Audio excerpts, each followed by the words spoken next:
just a conduit. This actually came through me through inspiration at 5 o'clock in the morning. And I've been meeting so many incredible power women through LinkedIn.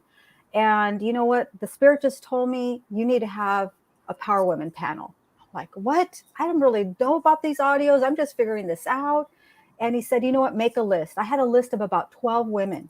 And here it was, it might have been 5:05. I'm like messaging the top three. And you know what? Every one of them messaged me right back and said, yes, I'm in. Yes, I'm in. They didn't even ask me, like, how is this going to work? Or what do you want from me? Or what are you going to charge me? They were just like, they just divine intervention. So I'm just really a humble servant. I'm bringing these women together for you. Our intention is to bring value and to be of service. I know you're going to get a lot of golden nuggets out of this call today. So be prepared. Come here. What my challenge for you is to come here with an open mind and an open heart. Get a clean sheet of paper, get your highlighters, get your notepads ready, because they're going to drop a lot of wisdom on you today. So with that being said, I want to introduce our panel here. The first woman I'd like to introduce to you, she leaves hearts wherever she goes.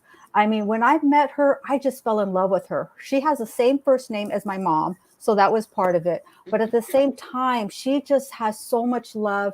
I just felt like I wanted to hug her and love her up. And then I found out her family lives near me. So we are going to actually get together, and I am going to be able to do that. She brings so much value. She is on every audio room. I don't know when she sleeps. I don't know when she eats, but please give it up for the most amazing Miss Martha Lobos Amaya.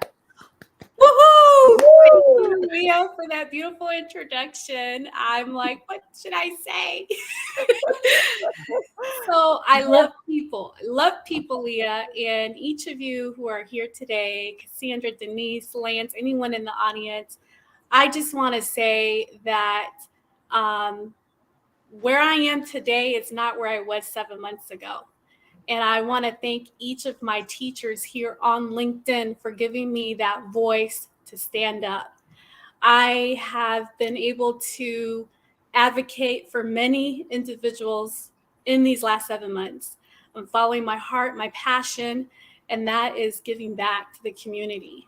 I come from a low-income family, and being able to give back to those folks is something that is extremely dear to my heart. And so as a healthcare advocate, I also am a case manager at the shelter. I work with single moms, and particularly who are homeless. And I also do care coordination nationwide. So I have a couple of hats that I wear, but my passion lies in giving back to our community. Thank you so much, Leah. I'll pass the mic back to you. And she truly does have that heart, but thankfully she's able to save some of that heart for herself, so we're okay. The next power woman, oh my gosh, this woman, she says it's the voice within that wins. I heard her speak on a LinkedIn audio room. If you are not getting on LinkedIn audio rooms, I highly recommend that you start plugging into those.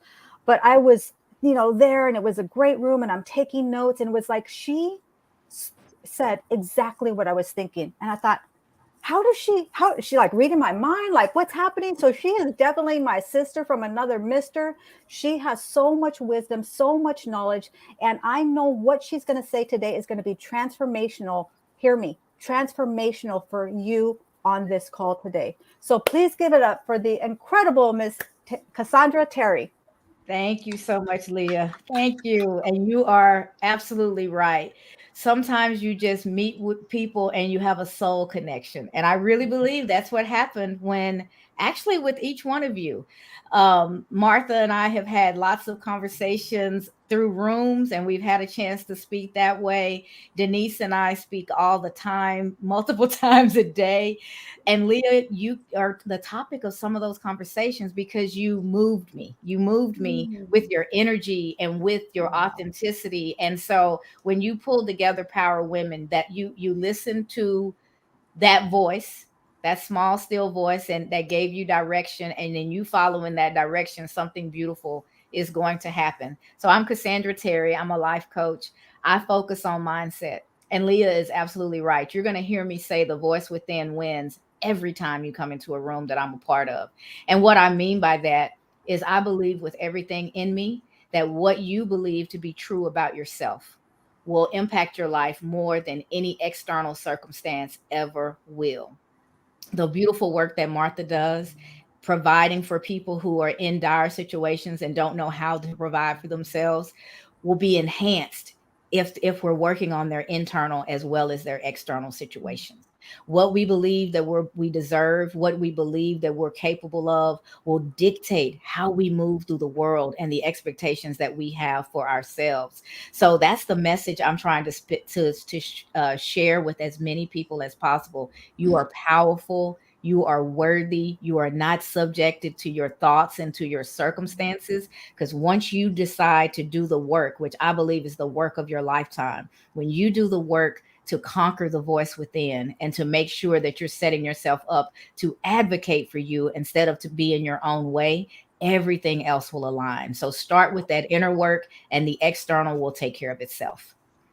Thank What you. did I tell you guys? What did I tell you? Dropping fire, Cassandra. Oh my gosh, I love it. I love it. I love it. Yes, catching those golden nuggets.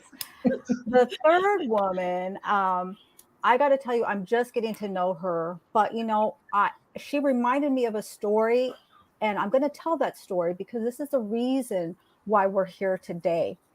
Um, when I was just getting started in the industry and I just started making a little bit of money, I had been a housewife for 19 years, a stay-at-home mom, raising kids, doing fundraiser, parent club, all of that stuff. And here I'm getting in the industry. I didn't know have the right clothes. Listen, I was driving a 2002 Honda Accord. Everybody made fun of me. They named it Helga, because she had 427,000 miles on her, and God rest her soul, right? So I was just starting to figure this thing out. I was just starting to make a little money. And I went to Michael Kors and I bought me a cute pair of Michael Kors shoes. They had open toe, little snake skin with a cute little zipper in the back. And, I had put my outfit together. I felt like I was on point, right? I was actually invited to sit with the cool people in the back because all the cool people sat in the back. So I thought, okay, here I am. I'm coming out. And I sit down and one of the girls, I'll call her Superstar. That's my nickname for her. She is a superstar. She is one of my best friends to this day. But she looks over at me. She's like, that ain't cute. Girl, you need to go get them hooves taken care of. I'm like, what are you talking about? I got these shoes on. My hair's on point. I got my flat iron. I got my lashes on. What are you talking about? She's like, I got polish on them. She's like, oh, no. Oh, no, no, no. I see your polish and that's nice. But you need to take them hooves down to the pedicure and you need to let them take care of your business because that ain't cute. And so I said all of that to say this. You know what? We as women give sometimes a lot of lip service to building each other up. I've got your back. Let me straighten your crown. But what do we actually do to do that? When I was getting into the industry, listen, sometimes we don't know what we don't know. Right. I didn't know about pedicures. They say ask questions. You know what? We don't even know what questions to ask. Right. But when you're a power woman, when you're a woman who knows her worth and you are confident, you are most perfectly qualified to reach back down and lift that woman up, even when she doesn't know that she needs lifting. You can see it in her. And so that's my challenge to you. That's my intention for having this. And that story was really reminded to me by Miss Denise. So I know what she's going to do. You know what they say, iron sharpens iron. I know she is iron because she brought out that story for me to be able to share with you today. So please give it up for the fabulous Miss Denise. And I don't know how to pronounce your last name. Thank you so much for welcoming me. The fact that I even sit here is just truth to believing in yourself, truth to power. Wow, of course, can you guys hear that? Is it disturbing? There's a mower out there. I am a retired correctional officer.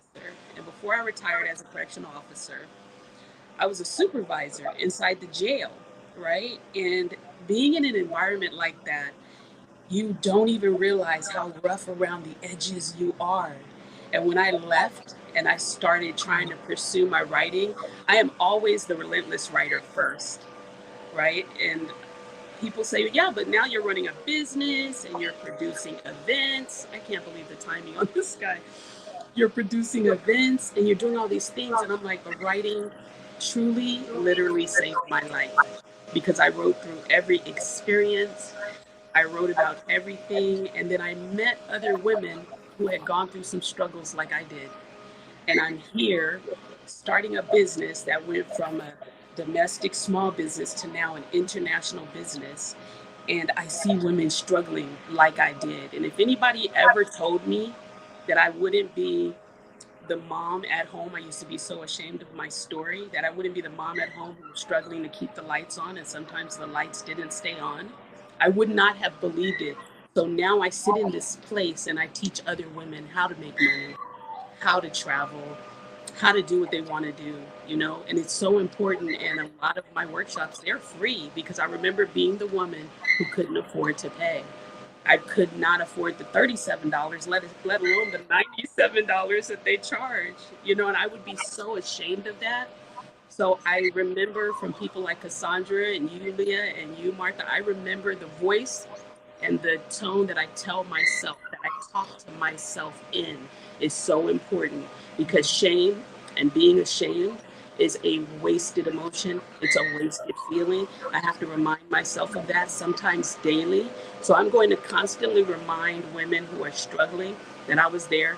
I was broke, busted, and disgusted. And I don't want them to be there. They're not going to stay there, because there's women like us that remember being there. Thank you guys so much for having me. I'm going to mute until he passes. Thank you so much, Denise. That is so true. You know, journaling can be so cathartic, so healing.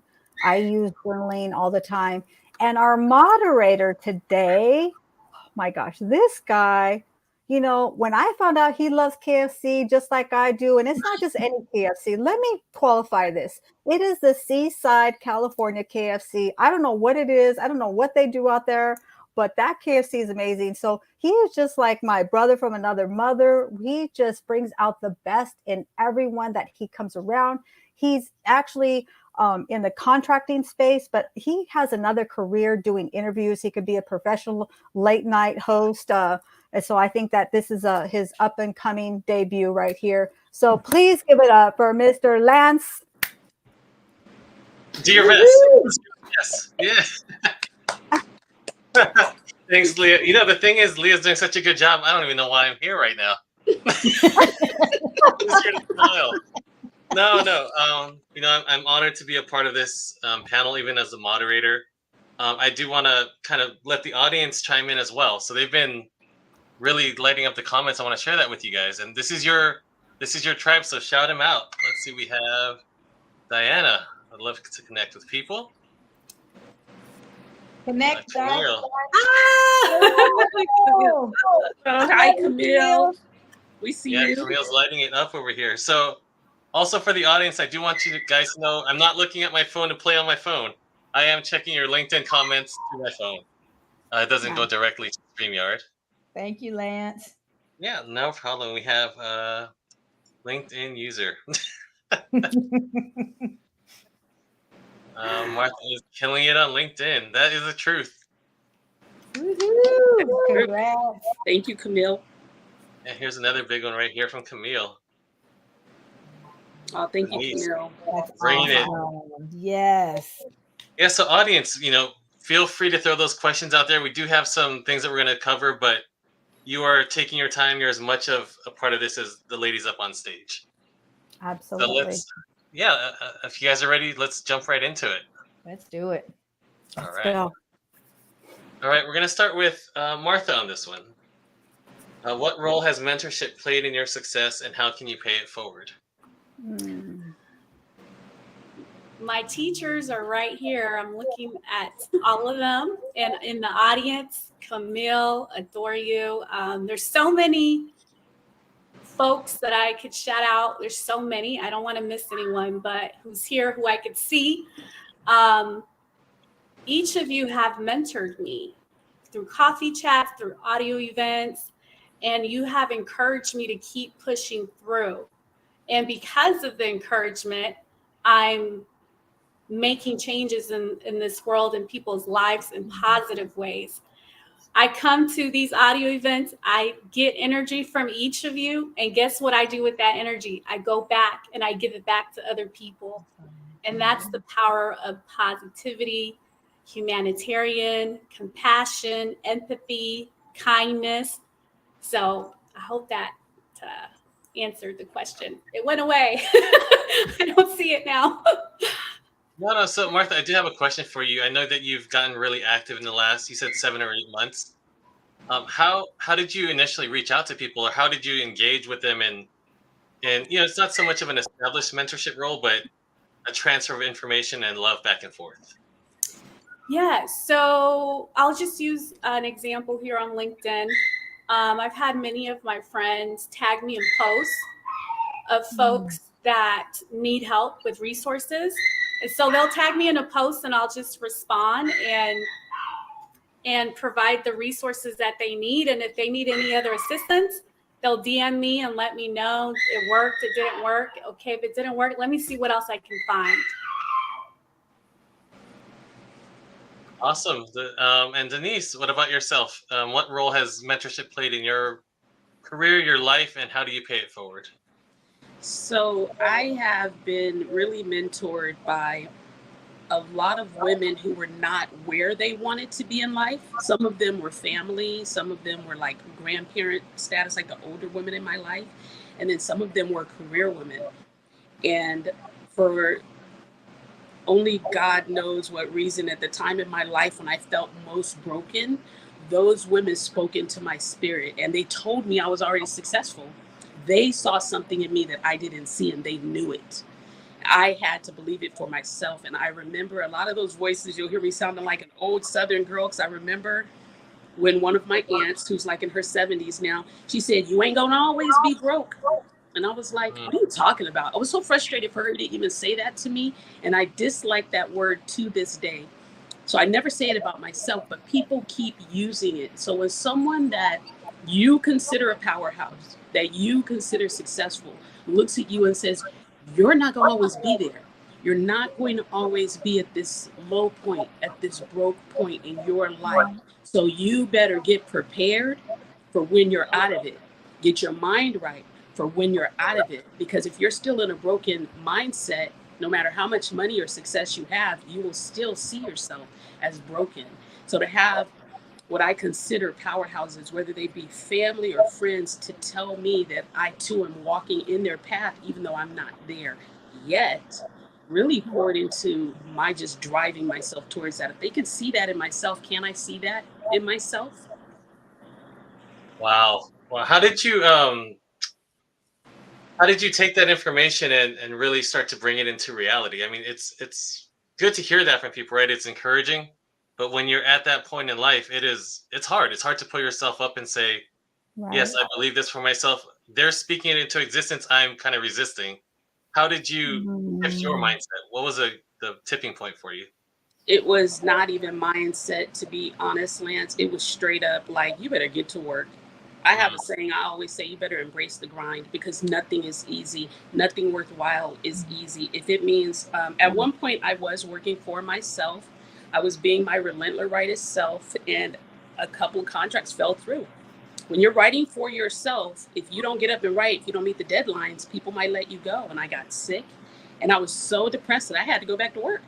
I was like, I can't do this yet. I'm not ready. And when I knew that first I needed to fix my finances, when I finally told my mind, you better fix your finances before you do anything else. When I told myself that and I just grabbed hold of it, I was like, let's go. Embrace the grind. Let's go. Dig in, girl. Like I started talking to myself like I was in the military. Dig in. You better go get it. Nobody is bringing it home for you. Success is not coming and knocking on your door. It's out there. It's out there waiting. My success, my dream, the money, whatever it is, it's out there waiting. I can't sit at home and be depressed about it. You got to have that dig in, that embrace the grind. Physically, just go get it. Maybe the mental is not there yet, but you do know what you need. And if you don't give yourself what you physically need, you're going to be sick. You got to eat, right? Best to eat healthy, because your health is wealth. So I knew that from the start. And then number two, fix my finances. So I've always paid attention to my physical health. And I've always looked and said, fix your money, girl. You better go get your money right. Fix your money. It's not on anybody else.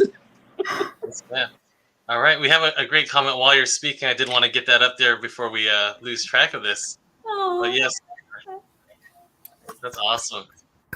Chesta, our sunshine. Chietza, They call her thank sunshine with you. legs. And then this message is from Mr. Content, Brian Smart. Brian, our brother. Oh, from Mr. Canada. Brian. We love Brian, even though he We knows love he's Brian. English. Hearts for Brian. Oh, yeah. And I did want to drop this in before we move on to Cassandra. You know, Angel's taking on the job from HR of hiring the interns and giving them full access. That is so critical in mentorship. I think that's a great example for us to follow. All right, Miss Terry, what role has mentorship played in your success, and how do you pay it forward?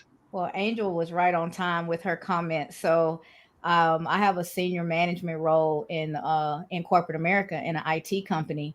So working with interns, working with the early professionals for a while, all the early professionals in our area all came and reported to me first. So I had the loving care of the beginning of their career at our company in my hands. And I took that very seriously. And giving them access, like she said, is so important. A lot of people, when they have interns, they give them the grunt work, the stuff, that mundane work that nobody really wants to do. But an internship is supposed to prepare them for and give them the insight on what it is to have that career that they're working for in school or in whatever environment you've gotten them from. So they should have the opportunity to really participate in what's going on so that they gain that knowledge and they can take it back and their learning makes more sense. And when they're ready to come into their full-time experience, they actually are ready to go. So I actually mentor. I've been mentored and I mentor. So I'm on both sides of that equation, Lance, and I love it. And it is paying it forward because people poured into me when I didn't believe in myself.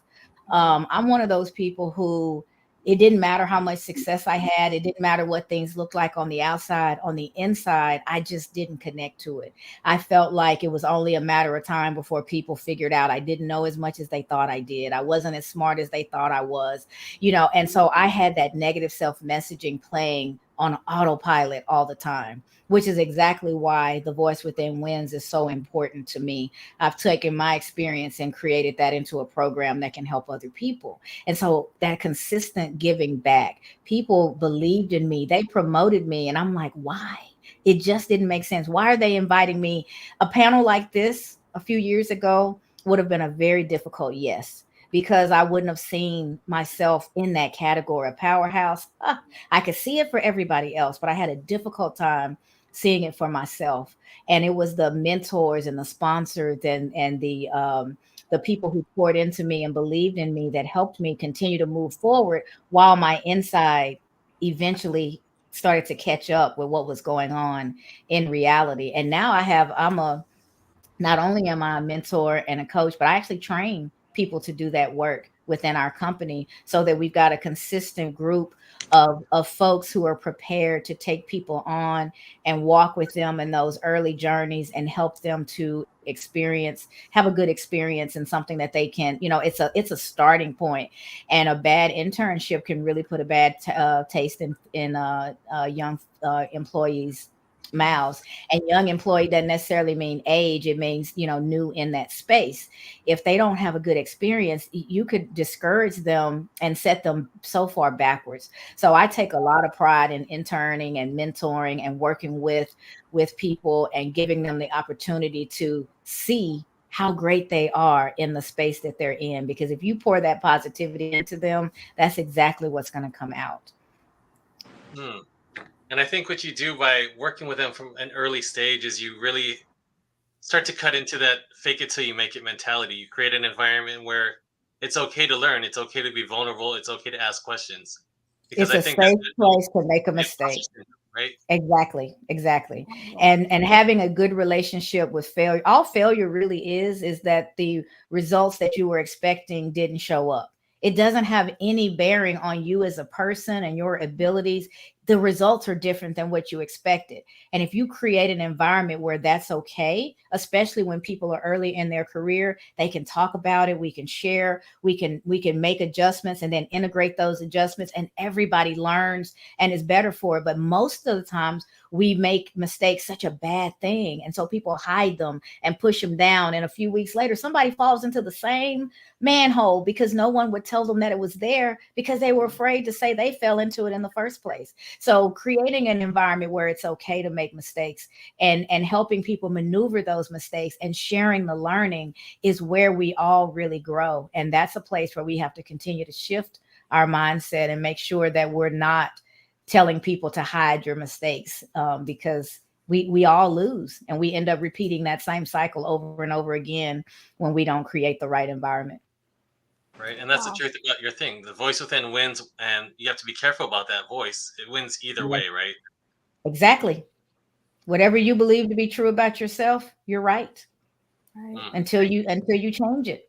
Yeah, you're right. If you think you're winning, you're going to win. If you think you're losing, you're going to lose. You've already set yourself up for that scenario before you ever took the first action. So that voice within is where your power comes from. I'm gonna write that one down. And Leah, what role has mentorship played in your success, and how do you pay it forward? Yeah, that's such a great question.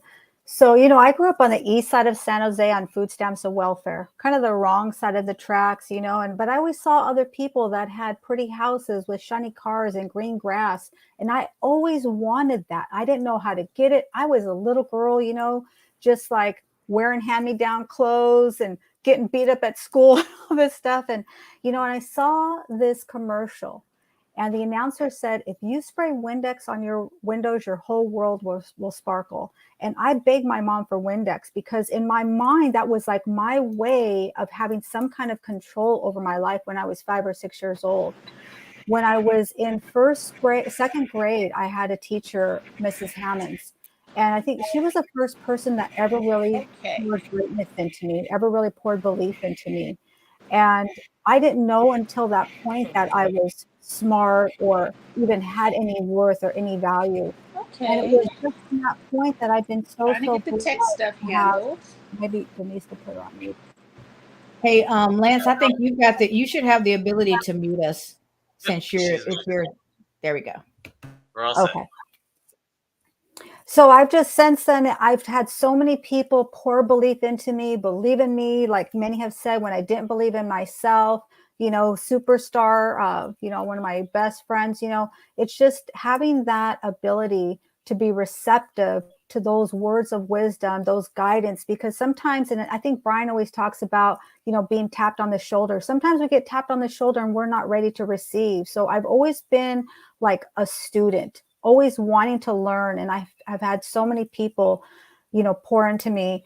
And for me, it's about giving back. It truly, truly is. I believe in reaching back. I have a heart to help children and really bringing financial literacy to, because I believe it starts with our youth. My grandson's 4 years old. I talk to him about money. We do the money dance and all these things. And we actually, I'm a part of a financial literacy program here in Monterey County, bringing Money Magnet 101 to our 7th and 8th graders. So for me, that's been like the most healing, is just being able to have that opportunity to share. And that's really what this is about, right? Is about an opportunity to reach back. So, Leah, what drove you to put this panel together? I mean, we've talked a lot, and when you came to me with this, I thought it was a great idea. But what really made you say, take it from idea to reality? Because here we are. I mean, Yeah.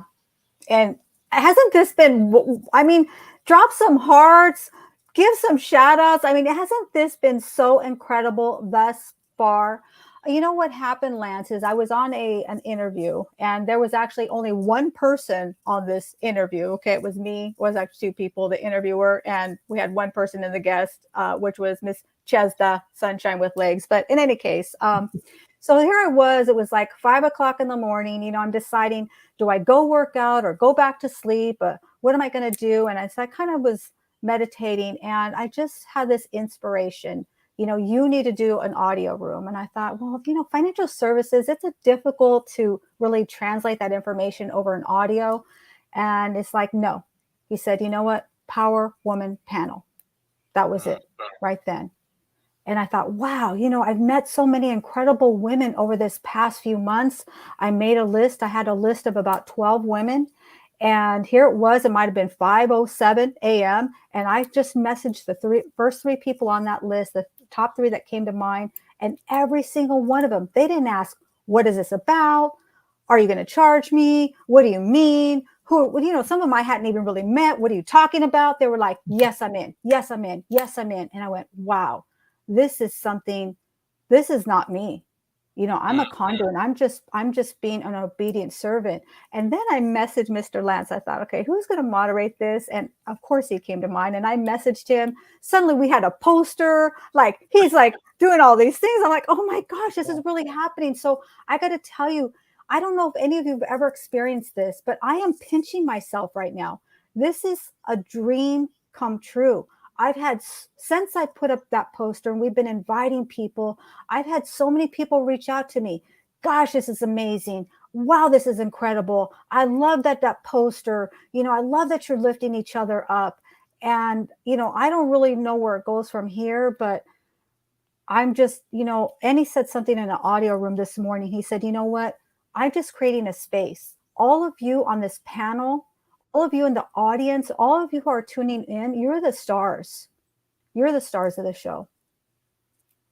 That's awesome.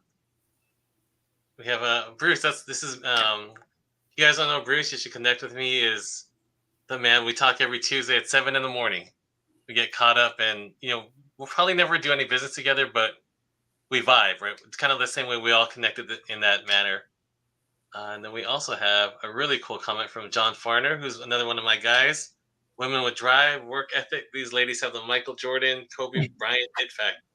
Oh man, John. That's nice. We like it. We received that. Indeed. And Martha with the jumper over Okay, there. I like Martha. I saw the wrist action. Okay. And Sarah Ganella with yes. If you guys don't know Sarah, you really should connect with her.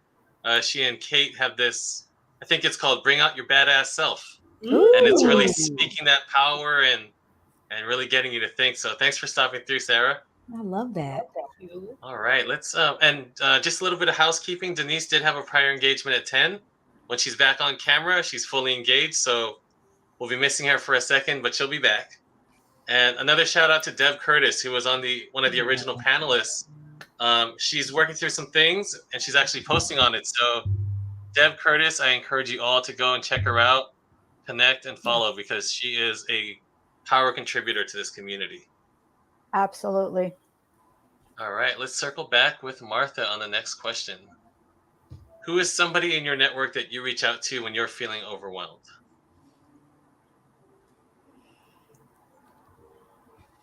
I reach out to many. I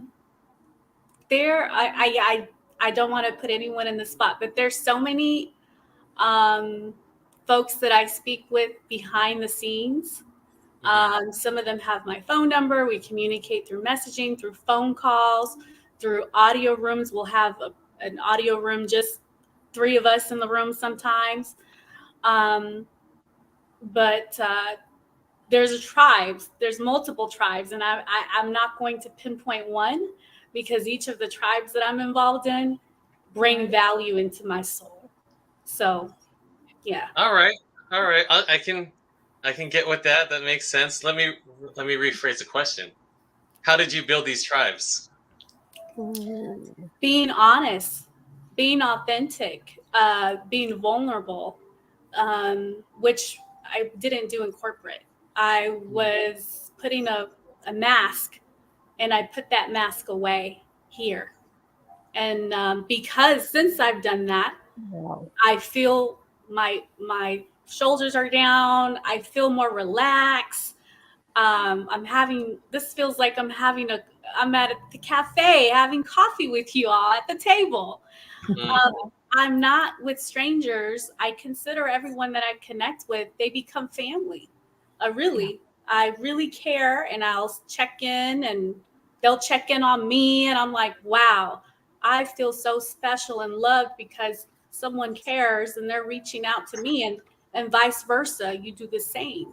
It's just love, lots of love going on. Well, you know what? You get it back because you put it out. I mean, Exactly. you are probably one of the most caring people I've ever met. I mean, straight up. Oh, that's so sweet. Yeah. Thanks, Lance. True. Yeah. Thank you, Lance. Thank you. I appreciate that. And I hope people will take something and will spread it out. So that's my hope. I hope that whoever I connect with will do the same to other people Hmm. and so forth. Mm-hmm. That's beautiful. I mean, I think Martha's answer actually just changed my whole question. So, I think what the strength is, and we're gonna keep it. We're gonna keep it a buck. I mean, I'm being on my best behavior right now. You should see my live stream. I go a little wild, but I'm reeling it in, keeping it professional here. But the truth is, Martha, by being yourself and taking the mask off, it filters out the people that you don't want to f with. I mean, like Right. they're trying to pretend to be caring about you, but they have an end game of selling you something or asking for a job or something down the road. You're clearing that out right away because you can't hide. Right. Right. So that's awesome. Sorry, Wow. a little bit of a tangent there. Cassandra, Oh, that's good. who's your community and your tribe? Was that for me, Lance? That's for you, ma'am. You said, who is my community and my tribe? How did you build your community Oh, and your how tribe? did I build it? Okay. And if I answer the question from the perspective of LinkedIn or social media, it does come with authenticity, and it also comes with a mentality of service. I was looking for what I could do, what niche I could fill, how I could be of service to people, and I ended up receiving so much more than what I could ever give. You're right, Martha, that you end up building these, multiple tribes in different ways around common interests and themes and things like that. And I have been fortunate that I have like literally real live family on LinkedIn. I left my home after a full day of work yesterday and drove down to San Antonio, which was a couple of hours away, because one of the ladies that I've connected with on LinkedIn, Ronnie Cyrus, had her book launch. She's recently, her book was out and she's doing her tour and she's out signing. And she lives in Atlanta, Georgia. I'm in Texas. So it's not like we could just drop in and have actual coffee, but there was no way she was going to be within 2 hours of me and I wasn't going to go and support what she was doing.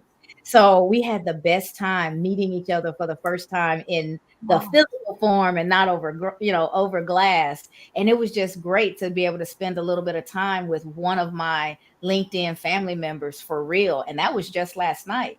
And then if you guys see my profile picture on LinkedIn, it says Fam5 around it. I've got this core group of people who have become family to me. I know what's going on in their lives. They know what's going on in my life. We're supporting each other through those types of things while we're collaborating and looking at opportunities for us to do things together in this space and face to face. We're building business opportunities for the collective, as well as things that we can bring other people through. But we're a core, we're a family. Like, there's not a day. We were just talking. I was like, next Monday I'm out of town with my husband. It's going to be my wedding anniversary, so I won't talk to you guys. They're like, for the whole day? I can't talk to you at all. That they thought it was going to be, because I'm out Thursday through Monday. So sis, for 4 days we're not going to talk. I'm like, no, we're just not going to talk on that day. That's his day where he gets my undivided attention completely. I'm not going to tap in at all on that day. But I had to break it back from 4 down to just the 1, because we're such a part of each other's lives. And so far we have not met physically, but we've done so much, and we were doing the math, and we've only been the Fam5 for about a couple weeks. We thought it had been months. We really did. Ryan was like, no, it's been at least a month and a half, and we look back at our original text, and it was 2 weeks ago. And in those 2 weeks, we've collaborated, we've built spaces together, we've got plans for speaking engagements and all kinds of things that are coming up that would not be if we came into it individually. That's But when you right. bring the collective, I said it on a room earlier today, the whole is stronger than the sum of its parts. And so each of us, all of us here on this stage right now, have something so uniquely wonderful about us to bring to the world, something we were created to do, but we were also created to be in community. Humans need community. And so when we find those that we really commune with and are like-minded and wanting to accomplish things together, that's when we're stronger. And like-minded does not mean we agree with everything that we say. It means that we've got a common mission, a common goal, but you call me on my stuff when I'm out of bounds. And that's a real community, that we hold each other up and we hold each other accountable and we work together. And so I've been really blessed that in just a short time, I've found a LinkedIn family, and I felt that with Leah and Martha early on, and we didn't formalize it, Martha, like that, but we always touch base. Like, I pray for Martha. I think Martha prays for me. I met Leah, and I knew she was somebody so much that I knew that she should be a part of what I had going on, that I told everybody else about her. And so that's how you build community. You lift other people up, you share their names, you bring people into rooms and spaces that they're not physically in. You bring them in by sharing what you know to be great about them with other people. That's how we build our communities. And you do get the flack away, because everybody is not going to take kindly. Like Fam 5, there's going to be some people that love it, and there's going to be some people that hate it. They think it's a gimmick. They think it's selfish. They can think whatever they want. Not my business. I'm not accountable to your thoughts. And so you just have to know what you know and move forward with that and stand in it and Wow. come with good intentions, and the right things will happen. I'm glad we're recording this. Mic drop. Mic drop. Before we leave, Fire. Put some hearts in the chat. I mean, that was, Yeah. oh my gosh, that was so good. The There's heart- a member. There's Brenda Leese. Brenda Oh, Leese is Brenda one of Leese. the best people that you Oh, can ever interact with in any form. She's a pure soul. She's light. She's joy. And that's what I'm talking about. I consider her a part of my LinkedIn community. She means something to me beyond that little round picture that I can see on her profile. That's community. It's community and fiesta. There's another one. Yeah. There's another one. Supports everybody every chance she gets. Her smile in on the camera is even bigger than what we can see in her That's profile picture, but she really smiles from her heart. She's Right. smiling from the inside out, and she's touching and uplifting and inspiring all the time. That's community. And this is Samya. Oh, Yes. that's my little sister. That's a beautiful comment. And then John, can we get you 4 ladies in Washington, D.C.? Yes. I can speak for We'll do one. that. Yes. Yep. We're there. We're going. All right. Let's now, Leah, how did you build your community, your tribe? Are you kidding me? Like, how do I follow? Cassandra reads my mind. She said everything she said, I'm saying. Okay, I'm just going to diddle all of that. What I will say is that truly, what I do when I'm having those moments is I have a conversation with 3 people, me, myself, and I.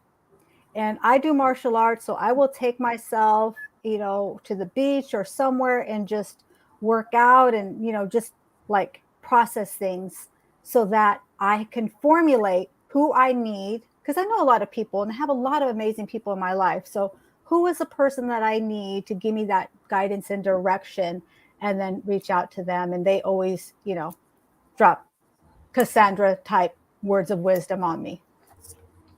Yeah, that's a big thing, right? I mean, I think it's also processing the things that you're working through, or what's bringing you that feeling that you need to reach out, and finding the right person for that time. It might be you need you need a hug, you need some encouragement. It might be you need the real truth, like shot right at you. Absolutely. Yeah, talking about tribe, I do want to share something that I've learned this year. It's the give, ask, give mentality. Because, in life, I've always been a giver, right? And if anybody asks me to help them move, ask them to help them do anything, I'm there. And they know that. And that's fine. But they try to reciprocate that love. And I'm like, no, I'm good. I don't need any help. I'll figure it out. I moved myself out of an apartment on my own one time. Like, it was the stupidest thing I've ever done. And I don't know why I acted that way, but I'd also get really upset, like, oh, look at this, nobody's here to help me. And they had offered and I turned them down. And so I'm souring that tribe, that relationship with my own attitude. So I switched up to the give, ask, give, right? If don't be afraid to ask for help, but give twice as much as you ask. I Yeah. think that keeps things moving along. I love that, Lance. Yeah. And when we have that mentality where we give and we give and we give, and we haven't trained ourselves to be able to receive, first of all, we're cutting off those that want to uplift and Right. and help us. And secondly, you can easily start to build resentment. And Yeah. and just like you had that moment, here I am doing this all by myself, when the reality is that everyone who said, can I, you said no. Right. But you do start to feel taken advantage of, put upon, if you're not careful. But again, it's the internal conversation that you have to figure out, how did you get into this situation? And when you adjust that inward message, everything else will be okay. And we're one of the guys in the Fam Five. We were coaching him last night. It's like, dude, when people give you your flowers, you're ducking and dodging and batting them away. They want to. You've affected them, and they want to pay it back to you. So don't water that experience down. Just learn to say thank you. Just sit Oh in it my for a moment and gosh. take it in. Yes, and that's a I message love for all that. of us. We have to learn to receive. Mm, Absolutely. And you know what, Cassandra? I think we as women do it in like, it's almost like a knee-jerk reaction. You know, Mhm. Brenda Lees, who's down there, who has an amazing quote that I encouraged her to. So it's just incredible. But anyway, she said to me, we're on a call, and she said, "Oh, that was just so brilliant what you did." And I went, "Well, you know, it was, you know." She's like, "No, wait a minute. What's going on there? What is that about?" Like, Mhm. that was brilliant. Receive that. And, you know, with her confidence to be able to call me on that, I said, you know what? You're right. I'm going to receive that. So sometimes when people pours that belief into you, they give you that words of encouragement. Before we have that knee jerk reaction to kind of discount it and duck and dive, you know, just sit with it for a second Mhm. and allow it to percolate into you. And then say, okay, are they inflating my ego, or are they telling me some real truth? Because, Mhm. you know, we don't want to be in our ego, but that was such gold. That was gold. You know, another thing is we did an interview with Juanita Douglas about a week and a half ago. She was a tradesperson. Back in 1983 was her first day, and I asked her a question about, you know, what was it like on a job site being a black woman in 1983. Wow. And she goes, it was just a bunch of old white dudes working. And you know, I said, so what was that like? And she actually said that they were great, they were fine. It was more a matter of like, because I was trying to figure out, how do you get to the point where people can ask for help? How do you create an environment where they feel safe asking for it? And she said, you know what? Like, one thing that women have to do in a field like construction is ask for the help. Because a lot of Right. times people want to help you, but like, I've been in that position where I'm afraid of coming off as condescending or a know it all. They might say, I know that already. Why are you telling me this? But I'm trying to look out for you. So, you know, it's Right. creating that environment where it's okay to have a dialogue and not Yeah. not get it twisted. Yep. Yep. And asking for help has historically been poured into us as some sort of a weakness. So we have to rewrite that narrative and make it okay. I, as a black female, I had that, what was considered at one point in time a double negative. I consider those my superpowers. But to be a black female and be in the IT space, I did, that was part of why in my head I didn't feel like I measured up, or I assumed that things were going to be assumed about me. And so I was bringing all that into every environment that I was in. So I was already defeating myself and putting a little bit of tension between me and everybody else before they got a chance to show up and experience me and me experience them in any way. That's why we do have to stay tapped in with what's happening inside of our head. I assumed people were going to think. I heard my whole life, as a short, black, country, poor female, you are going to have to work 10 times harder to get half of the recognition.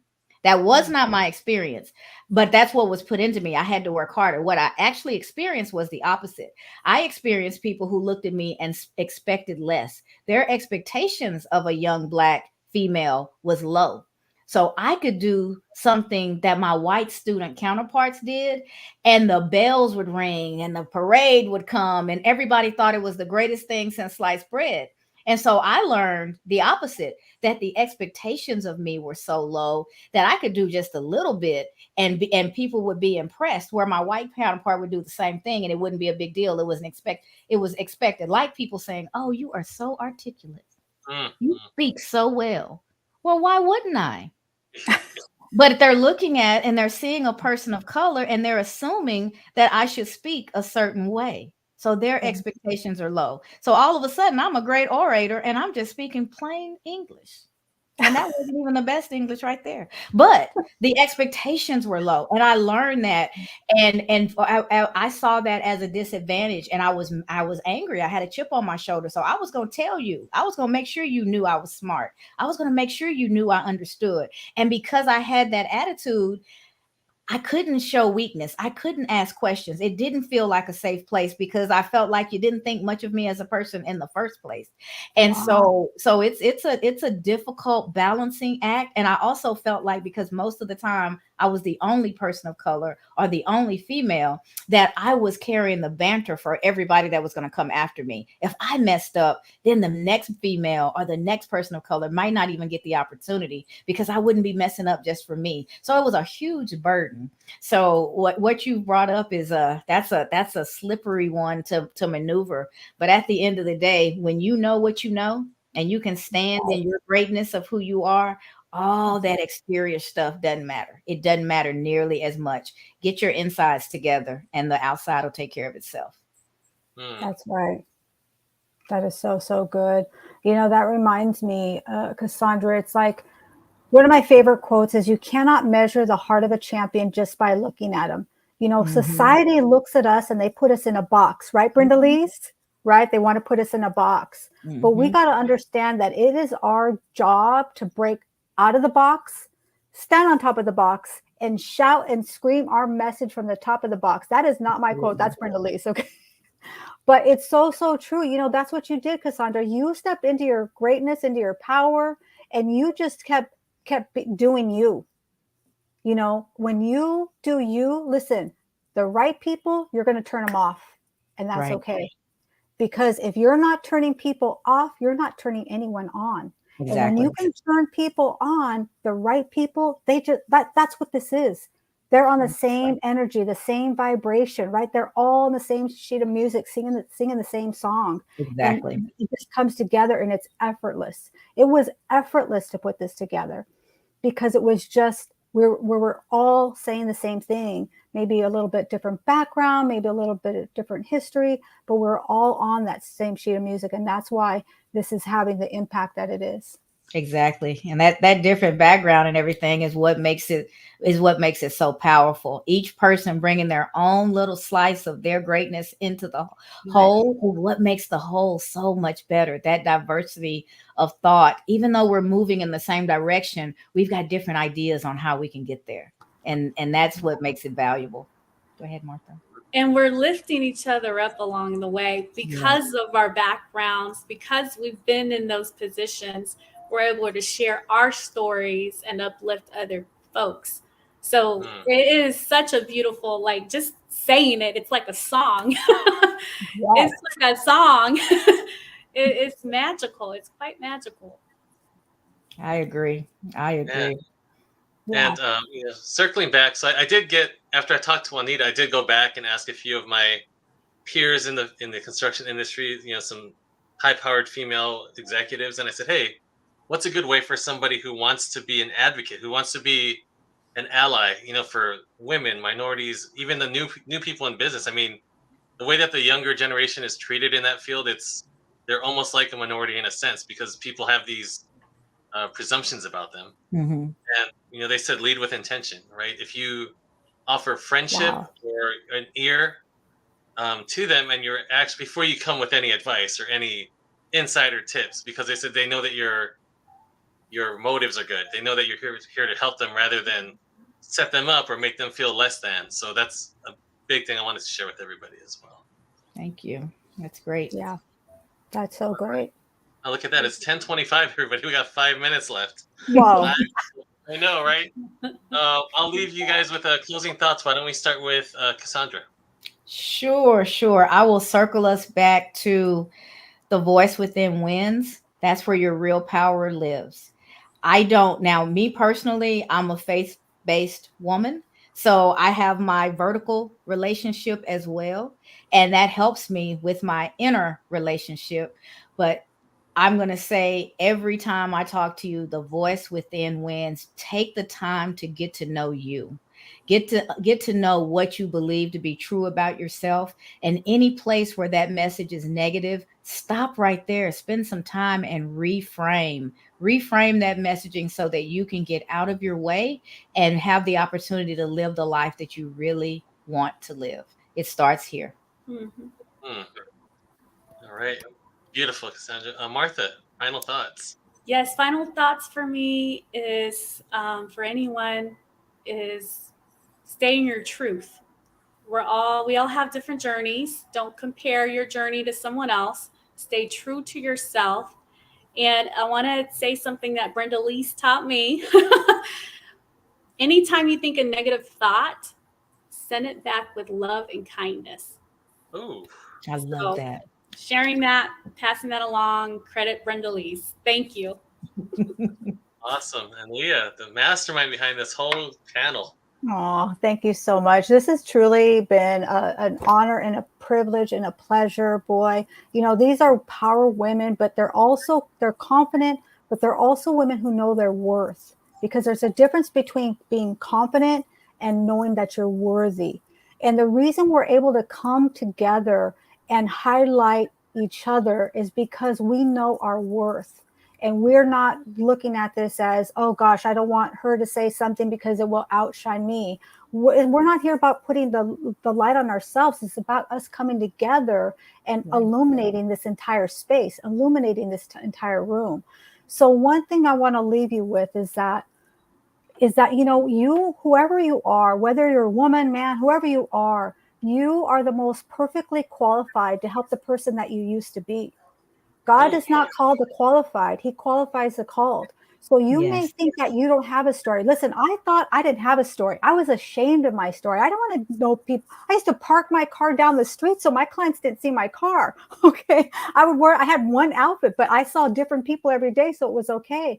You know, I was ashamed of that years ago. But what I didn't realize and what I understand now is that when I share that story, you see that I'm not just here looking the way I am and having this success. I started somewhere. We all start somewhere.